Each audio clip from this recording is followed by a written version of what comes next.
Eu nunca mais consegui brincar de esconde-esconde depois daquele dia. É estranho como certas lembranças grudam na gente feito poeira em móvel antigo. Por mais que a gente limpe, areje, abra as janelas da alma, elas continuam ali, empilhadas nos cantos da memória, esperando o momento de reaparecer. E agora, com meus cabelos brancos e os ossos já cansados, parece que tudo volta com mais força, principalmente aquele verão. Um verão dourado, de brisa morna e cheiro de mato, em que eu era só uma menininha de 8 anos, correndo descalça no quintal da casa da vovó, acreditando que o mundo era um lugar bom e seguro. Ah, se eu soubesse! Naquela época, minha maior preocupação era não ser pega na hora do esconde-esconde. Eu e meus primos brincávamos até o céu ficar cor-de-rosa e as lamparinas da varanda começarem a brilhar. A gente se enfiava debaixo das camas, atrás das cortinas, até dentro dos armários de lençóis, tentando vencer uns aos outros na base do silêncio e da respiração contida. Mas teve um dia em que eu me escondi atrás da porta da cozinha, e ao invés de risos ou passos correndo, eu ouvi. Ouvi algo que não era para mim. Algo que estava guardado, enterrado, selado como um baú antigo com um cadeado de dor. A cozinha da vovó sempre foi o coração da casa. Cheirava a café passado, bolo de fubá e manjericão. O som do rádio AM misturado com os passos dela no piso de ladrilho, tudo me trazia conforto. Mas naquele fim de tarde eu senti um arrepio. Sabe quando o ar muda? Quando o silêncio pesa? Foi ali, de cócoras, entre a sombra da porta e o batente, que meu coração acelerou de um jeito diferente. Um medo novo, estranho, que eu não sabia nomear. As vozes eram sussurradas, mas carregadas. Eu reconhecia a da minha tia Lourdes e a da minha avó. As duas falavam como quem carrega um fardo velho, cansadas de esconder. Dizia-se algo sobre aquela menina não pode saber. Ele jurou que nunca contaria e isso tem que morrer com a gente. Na hora eu não entendi, mas o jeito como falavam, aquilo não era coisa de criança. Era segredo de adulto, segredo sujo, segredo pesado demais. Meu coração batia tanto que eu achei que elas fossem ouvir. Mas eu fiquei ali, congelada, com medo de me mexer, com medo de saber mais, com medo de não saber o suficiente. Quando elas saíram da cozinha, eu corri. Não voltei pro jogo. Não voltei pro riso. Só me escondi de verdade, no fundo do quarto de hóspedes, atrás da poltrona velha com cheiro de mofo, e ali fiquei até a noite cair inteira sobre mim. Depois daquele dia, tudo parecia igual por fora, mas dentro de mim, alguma coisa tinha quebrado. Como um copo que trinca por dentro antes de estourar. A vovó continuava fazendo suas rosquinhas, os passarinhos continuavam cantando no beiral da janela e meus primos seguiam correndo pelo gramado como se nada tivesse acontecido. Mas eu sabia que havia um buraco debaixo daquela casa, metaforicamente falando. Um buraco escuro cheio de verdades escondidas. Tentei contar para minha mãe, mas ela só riu, disse que eu tinha imaginação demais, que eu devia parar de ouvir conversa de adulto. Vai brincar, menina. E eu fui. Mas algo em mim não brincava mais. Eu fingia. Aprendi cedo a fingir. A sorrir com os olhos arregalados de medo. A parecer leve mesmo com o coração pesado. Durante muito tempo, guardei aquilo só para mim. E talvez, se não fosse a velhice me empurrando pro lado da verdade, eu teria levado esse segredo pro túmulo. Mas tem coisa que a gente precisa dizer. Nem que seja só uma vez. Nem que seja agora, com a voz trêmula e os olhos embaçados de lembrança. Porque eu entendi, depois de tanto tempo, que a verdade não apodrece quando é contada. Ela cura. Às vezes, lentamente. Às vezes, doendo. Mas cura. E é por isso que hoje, sentada na minha cadeira de balanço, com a chaleira apitando lá na cozinha e o cheiro de chá de camomila invadindo a sala, eu resolvi contar. Contar o que ouvi. Contar o que descobri. Contar o que minha família enterrou bem fundo, esperando que ninguém jamais cavasse. A vida antes daquilo era feita de tardes preguiçosas e manhãs barulhentas, como toda infância devia ser. Acordávamos com o cheiro do café sendo coado e o som da chaleira chiando na cozinha. A vovó era quem comandava tudo. O fogão, a roupa lavada, as orações na varanda. Ela tinha um jeitinho doce, mas firme, que fazia a gente obedecer mesmo sem entender por quê. Usava vestidos floridos, o cabelo preso num coque apertado e tinha umas mãos ásperas, marcadas por sabão e costura. Mas era no abraço dela que o mundo inteiro cabia. A casa dela era um refúgio. Pequena, com paredes de taipa e janelas azuis descascando. O quintal era enorme para os olhos de uma criança, cheio de galinhas ciscando, um poço tampado com tampa de madeira e árvores de fruta que pareciam crescer só para a gente brincar de subir. Meus pais sempre diziam que ir para lá era como voltar no tempo, e eu adorava. Era o único lugar onde a gente podia correr livre, comer goiaba direto do pé e tomar banho de bacia quando faltava água. Meus pais trabalhavam muito. Meu pai, mecânico. Minha mãe, costureira. Os dois sempre cansados, sempre correndo contra o tempo e contra os boletos. Então me deixavam nas férias com a avó, junto com meus primos. A gente virava uma pequena tropa de bagunça, rindo alto, derrubando frutas, inventando aventuras no meio do mato. Eu era a mais nova. Eles me protegiam, mas também me faziam de cobaia nas brincadeiras perigosas. E eu adorava, mesmo com medo. Havia algo mágico naquela casa.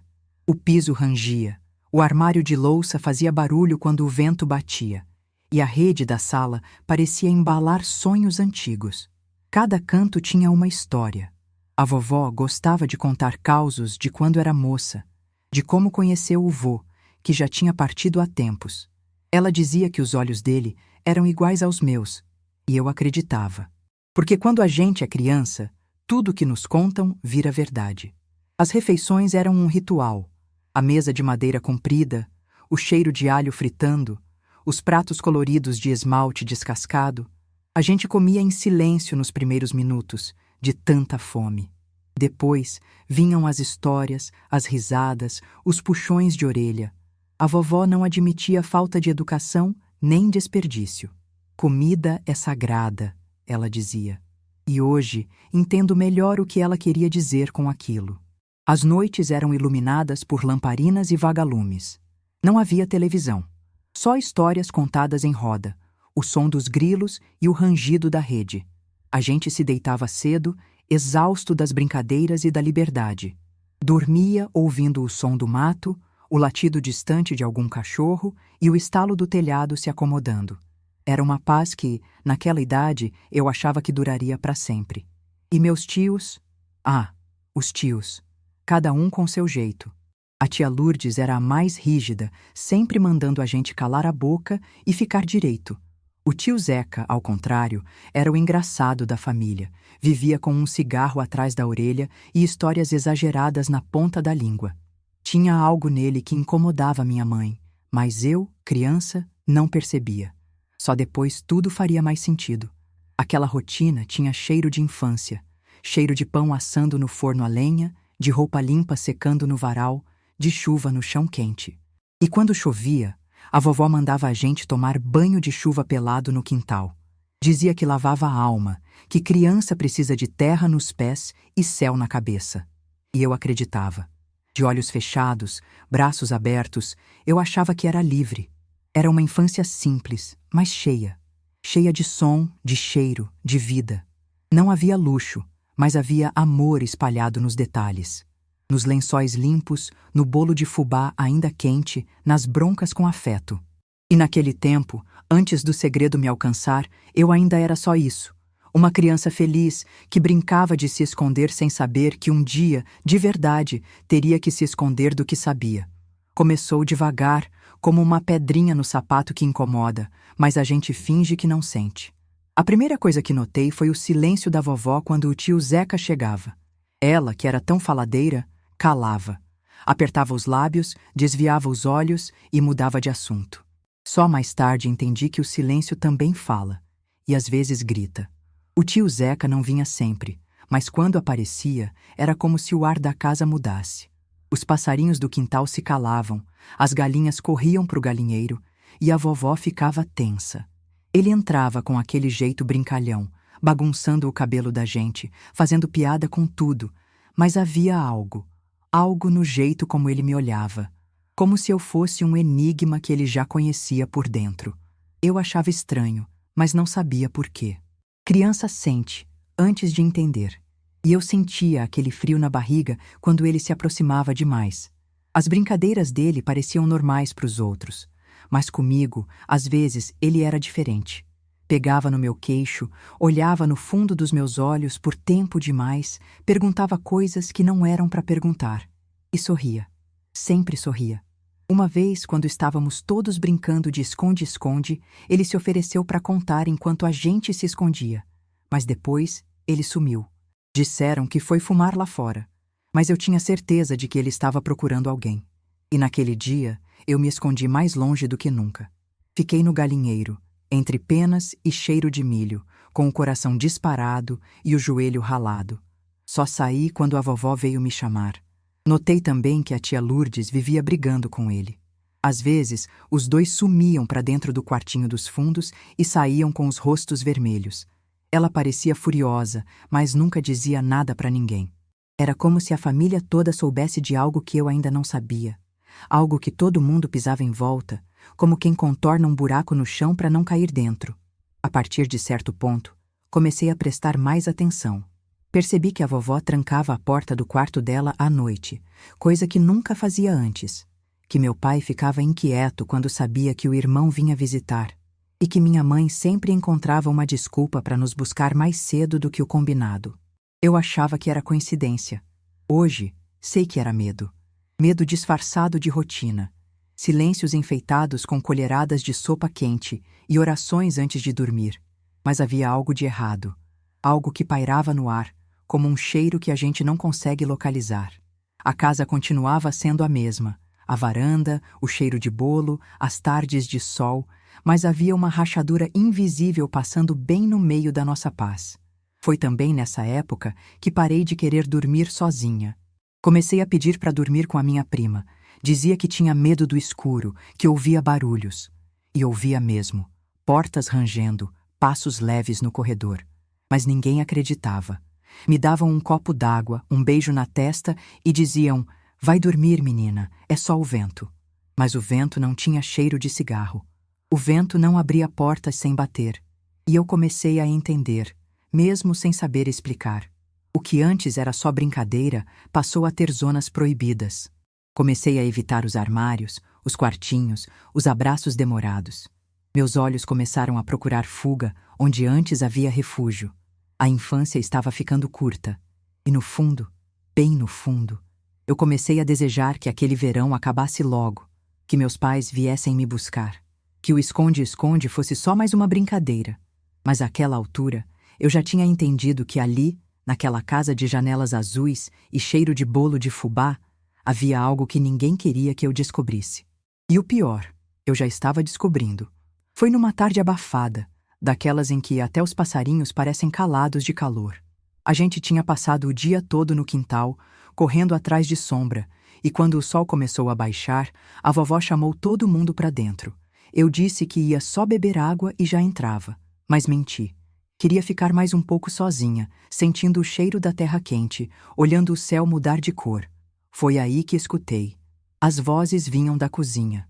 Eu reconheci na hora. Tia Lourdes e vovó. Não estavam discutindo dessa vez. Estavam tensas. As palavras saíam baixas, como quem fala para não ser ouvido, mas com uma urgência que furava as paredes. Fui chegando perto, pé por pé, até me encolher atrás da porta. Era meu esconderijo preferido. Mas aquele dia ele virou outra coisa. Virou o lugar onde tudo mudou. A conversa girava em torno de um nome. Zeca. Meu tio. A tia Lourdes dizia que ele não devia mais vir. Que ela está crescendo, que está esperta, que não é mais como antes. Minha avó, num suspiro cansado, respondeu algo que me gelou. Eu fiz o que pude, mas ele é sangue, e sangue a gente não escolhe. Meu estômago embrulhou. Não entendi direito, mas entendi o suficiente. A tia chorava. A voz dela, que sempre foi firme, tremia. Você não sabe o que é carregar isso sozinha. O silêncio pesa, mãe. Eu vejo nos olhos dela. Ela sente. A menina sente. A vovó pediu calma, pediu para baixar o tom. E ali, naquele instante, eu soube que aquele segredo não era coisa velha. Era coisa viva, presente, que me envolvia de um jeito que eu ainda não conseguia nomear. Minhas mãos suavam. Eu queria sair dali, mas estava colada ao chão. Cada frase era uma picada na pele da minha infância. Você lembra do que ele fez com a Lúcia? A tia perguntou. A vovó respondeu só com um shh. Lúcia era minha prima, mais velha. Nunca mais voltou à casa da avó. Diziam que foi morar com o pai em outra cidade. Eu achava que era porque ela tinha ficado adolescente demais para brincar com a gente. Mas agora, naquela noite, eu não comi. Fingi dor de barriga. Me fechei no quarto com minha prima mais nova e fingi dormir. Mas não dormi. O som da chaleira fervendo na cozinha virou um grito abafado nos meus ouvidos. O som do rádio, que antes me embalava, me incomodava. A casa estava inteira, mas algo dentro de mim tinha rachado. Eu não era mais criança. Não ali. Não depois daquilo. Na manhã seguinte, a tia Lourdes foi embora antes do café. Saiu apressada, com os olhos inchados, sem dar beijo em ninguém. A vovó disfarçou. Disse que ela tinha consulta no médico. Ninguém perguntou nada. Meus primos seguiram brincando como se tudo fosse igual. Mas para mim, não era. E quando o tio Zeca apareceu na porta, mais tarde naquele mesmo dia, com aquele mesmo sorriso de sempre, eu tremi. Ele trouxe balas, brinquedos, um rádio novo pro quintal. Disse que vinha passar o fim de semana. E eu, pela primeira vez, fugi. Me escondi no quarto dos fundos, com a porta trancada e o coração disparado. Eu sabia que não podia contar. Não tinha nada concreto, nada que me ensinassem a dizer. Só aquela certeza bruta, dura, que doía feito pedra no peito. A vovó bateu na porta. Pediu para eu sair. Disse que ele queria me ver. Mas eu disse que estava com febre, que queria ficar quieta. E ela acreditou. Ou preferiu acreditar. A verdade é que naquela casa, todo mundo sabia de algo. Mas cada um tinha sua maneira de fingir que não. E naquele dia, eu aprendi também. Aprendi a calar, a engolir o medo, a vestir uma capa de normalidade por cima da minha dor. E é isso que mais me dói, hoje, olhando para trás. O jeito como me ensinaram, sem palavras, que o silêncio era mais seguro do que a verdade. Nos dias que se seguiram, eu virei uma sombra de mim. Ainda pequena, mas já carregando um peso que nem adulto devia carregar. Meus passos ficaram curtos. Minha risada murchou. Comecei a evitar as brincadeiras, os abraços, os cantos da casa onde antes eu me sentia segura. Meu olhar andava pelo chão, procurando fendas onde eu pudesse sumir. E ninguém percebeu. As pessoas notam quando uma criança chora alto, faz escândalo, quebra coisa. Mas quando a tristeza vira silêncio, quando o medo se disfarça de obediência, aí, não. Aí todo mundo chama de menina quietinha. E era assim que me chamavam. Diziam que eu tinha ficado mais comportada, mais centrada. Ninguém desconfiava que eu estava em pedaços por dentro. A vovó tentou me trazer de volta à rotina. Preparava meus pratos preferidos, colocava música no rádio, mandava os primos me chamar para brincar. Mas eu recusava tudo com um sorriso torto. Ela perguntava se eu estava bem e eu dizia que sim. E ela aceitava. Como se quisesse muito acreditar. Como se o sim bastasse para apagar o que ela, lá no fundo, também sabia. Meu pai veio me buscar no fim de semana. Me estranhou calada no banco do carro. Tentou puxar assunto, contar piada. Eu sorria por obrigação, como quem diz: "Tá tudo certo, pai." Minha mãe, mais atenta, olhou nos meus olhos na hora do banho. Perguntou se alguém tinha feito algo comigo. Mas o jeito que ela perguntou parecia com medo da resposta. Eu neguei. E ela calou. Criança aprende rápido o que pode e o que não pode ser dito. E eu aprendi que naquela família, a verdade era perigosa. A verdade ameaçava o equilíbrio, mesmo que esse equilíbrio fosse construído sobre um monte de coisas mal resolvidas. O que importava era o silêncio, a aparência, a continuidade. E eu, tão pequena, entrei nesse jogo. Na escola, me isolei. Deixei de desenhar as casinhas felizes com sol e jardim. Comecei a desenhar sombras, árvores sem folhas, gente sem rosto. A professora chamou minha mãe. Disse que eu estava diferente, mas minha mãe disse que era só cansaço, que eu era sensível, que talvez estivesse com saudade da avó. E ficou por isso mesmo. A vida seguiu. Meus pais voltaram à rotina. Os boletos não esperam a dor da gente. E eu aprendi a seguir também. A fingir normalidade. A guardar tudo embaixo do travesseiro, junto com os medos, as perguntas sem resposta e aquela imagem do tio Zeca sorrindo com as balas na mão. Meu corpo crescia, mas minha alma ficou parada ali, atrás daquela porta. Tentei falar com a Lúcia, minha prima mais velha. Consegui um número com a tia. Liguei escondida do meu quarto. Quando ela atendeu, minha voz falhou. Eu disse que sentia saudade. Ela ficou em silêncio por um tempo e depois disse apenas: "Eu também sentia, mas depois passa", e desligou. Nunca mais atendeu outra ligação minha. Aquilo me ensinou mais uma coisa, que às vezes quem vive o trauma junto com a gente também escolhe calar, porque lembrar dói mais do que esquecer. Cada um lida como pode. E naquela fase, eu só queria sobreviver ao que sabia. Não entender, não resolver, só sobreviver. E foi assim que eu cresci, com o corpo presente, mas a alma escondida num canto da casa da vovó. Com o tempo, até aprendi a rir de novo, a fazer amigos, a ser normal. Mas nunca mais consegui brincar de esconde-esconde. Porque eu sabia, como sei até hoje, que algumas coisas a gente encontra quando menos espera. E depois de encontrar, nunca mais consegue desver. Aquela história nunca deixou de existir dentro de mim, mesmo quando todo o resto mudou. Fui crescendo com uma parte minha sempre em alerta, como um passarinho que nunca mais volta inteiro pro ninho depois do primeiro susto. Tive amigas, namorados, emprego, até filhos, mas sempre carregando aquele buraco invisível no peito onde morava a menina que ouviu o que não devia. Durante muitos anos, eu não sabia nomear o que sentia. Não era só tristeza, nem só medo. Era uma sensação de estar fora do lugar. Como se todo mundo tivesse recebido um mapa da vida e o meu tivesse vindo com partes apagadas. Me afastei da família aos poucos. Inventava desculpas para não ir nas festas, nos natais, nos batizados. Dizia que era a correria. Mas no fundo, era a memória. Era o cheiro da casa da vovó que ainda me fazia engasgar. Com o tempo, a família foi encolhendo. O tio Zeca teve um AVC e ficou com metade do corpo parado. Fiquei sabendo por outros. Ninguém me ligou. Também não fui visitar. Não desejei mal. Só não cabia mais em mim. A tia Lourdes adoeceu, virou sombra do que era. A vovó ficou muito velha. A última vez que a vi, ela já não me reconhecia. Me chamou de menina do pão doce. Talvez tenha sido o jeito dela de dizer que lembrava. Vai saber. Meus pais nunca tocaram no assunto. Viveram a vida deles como se tudo tivesse sido só mais uma etapa, um verão qualquer. Às vezes eu queria gritar, perguntar, confrontar, mas sempre faltava força ou vontade. Porque cada palavra dita também é uma porta aberta. E tem portas que, se a gente abrir, não sabe mais como fechar. Tentei terapia. Anos depois, já casada, com uma filha pequena. Foi ela que despertou isso em mim. O medo de que algo parecido pudesse acontecer com ela. O pavor de não conseguir protegê-la. E foi aí que a menina em mim começou a chorar de novo. A psicóloga disse que eu tinha dissociado, que era comum em crianças que passam por situações de ameaça sem entendimento completo.